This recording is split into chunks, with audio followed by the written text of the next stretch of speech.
মালাকুল মউত আল্লাহকে প্রশ্ন করছিলেন, দায়িত্ব তো দিছেন, পুরা করতে হবে, কোনো দ্বিমত নাই।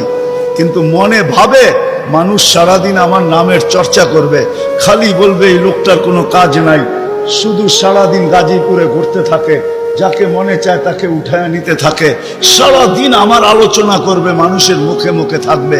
তো আল্লাহ প্রতি উত্তরে বলছিলেন, সাআজআলু লিল মাউতি সাবাবা, আমরা মৃত্যুর কারণ বানায় দিব। ইয়াযকুরু সাবাব ওয়া ইয়ানসা, মানুষ কারণ নিয়ে আলোচনা করবে, তোমার নাম ভুলেও নিবে না।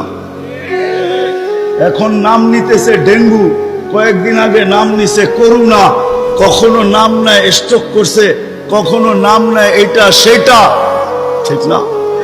হ্যাঁ, আরেকটা কারণও আছে। শুধু নবীজির দিকে তাকাইয়া এই উম্মতের জন্য আল্লাহ এটা করছেন, এই উম্মতের জন্য। এই উম্মতকে আল্লাহ আখিরাতে শাস্তি দিতে চান না। হায় হায়, উম্মত যদি নবী চিনত।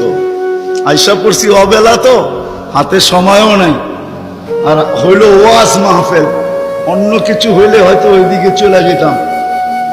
নবীজি শুনানোর সময় আমার কাছে এখন নাই। যে উম্মত নবী চিনে না, নবীর কারণেই আমরা পাইছি। এই উম্মতকে শাস্তি আল্লাহ আখিরাতে ইনশাআল্লাহ দিবে না। হ্যাঁ হ্যাঁ, দেয় তো দেয় কি কইরা, যার উপরে তিনবার কুদরতি হাত লাগছে। কয়বার? সৃষ্টি লগ্নে একবার, বাছাই পর্বে একবার। আমরা বাছাইকৃত উম্মত। হুয়াজতাবাকুম জাহিদ, শুধু শুধু বলেন নাই, জাহিদু ফিল্লাহি হাক্কা জিহাদি। উম্মতে মুহাম্মাদি, আমাকে পাওয়ার জন্য যতটুকু শক্তি আছে সব লাগায় দে না।